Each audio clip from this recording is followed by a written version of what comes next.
गई। तोर काम कर, चल जो जो बाबू जो जो।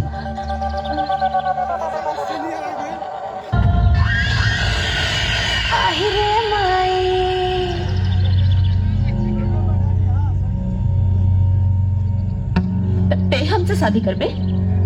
हाँ, यही खातिर ते इतना दिन से पगलाइल रहनी है। तो अपना पहल की मेरा रुके का कर बे? हमरा मरद लगे सुताई बे ओकरा के। बा आपन इज्जत पर आए तो ठिकरे ला कर। गरीब के इज्जत लूटे खातिर बाजा गाजा के साथ आई पड़े। सिउ सिउ सिउ सिउ लूटे ना, मालिक तोरा इज्जत में चार चाद लगावे आइल बाड़े। अपन बहन बेटी के इज्जत के सौदा करी है मौका से। जब अपना जान पे तोरा के नंगा करके बिठाई हो ना, तब पता चले कि हम मौका है कि तोर पता। शादी का तैयारी करा सन। मालिक, अरे एकरे मंगिया में जवन सेनुरवा बा ना, उ सूरज के नाम के बा, ओकरा के धोई के मिटावे के ही पड़ी।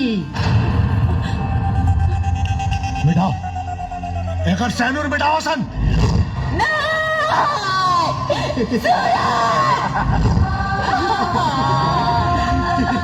सिउ सिउ सिउ मालिक, रगड़ रगड़ के धोई। ई रंग है कि छुटते नहीं थे और रगड़ी।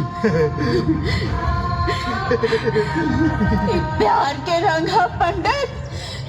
ए हमार मांग का, हमार तन मन सब रंगाइल बा। हमार मांग के सेनूर छूटे से पहले अगर सूरज ना आयल तो खुशी खुशी एक रात खातिर तोहर रखेल बना। तो हमार रखेल बने खातिर तैयार हो जो, काहे कि तोर सूरज डूब चुकल बा। पानी डाल पंडित, डाल पानी।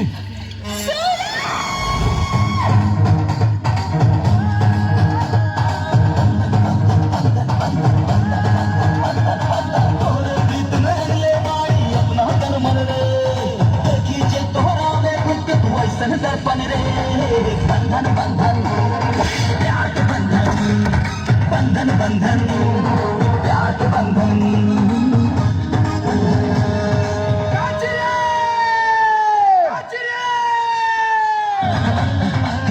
छोटी मलिक कजरी के आज तक वैसे कुछ नहीं की मंगले, लेकिन आज मांगे तनी तक कजरी खती मांगे तनी मालिक।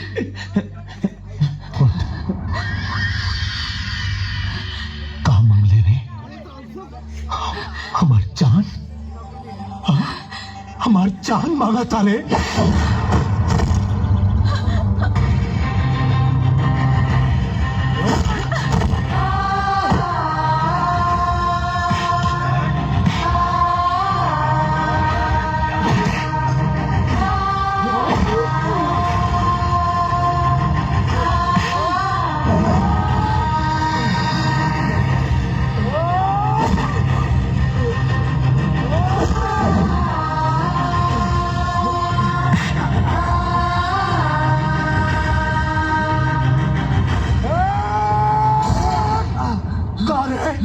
हमार फेकल हड्डी चूसे वाला हमार कुत्ता तो इतना हिम्मत कि भगवान सिंह के जान पे हाथ डाल दे ले। कारे जान पे हाथ डाल दे ले।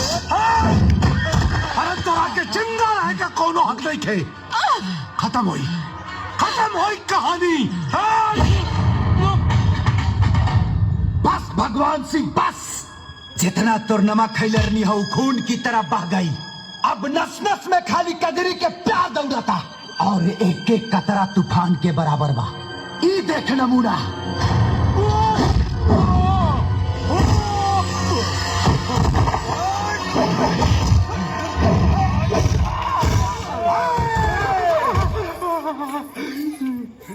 भगवान सिंह, ते कहले रहले ना कि हम क्या अपन जांग पे बैठाइबे।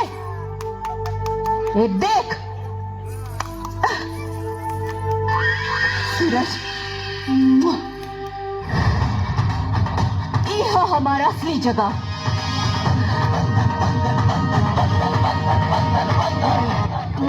मालिक अरे हमरा के छोड़ा सन, ओकरा के पकड़ा सन ओकरा के।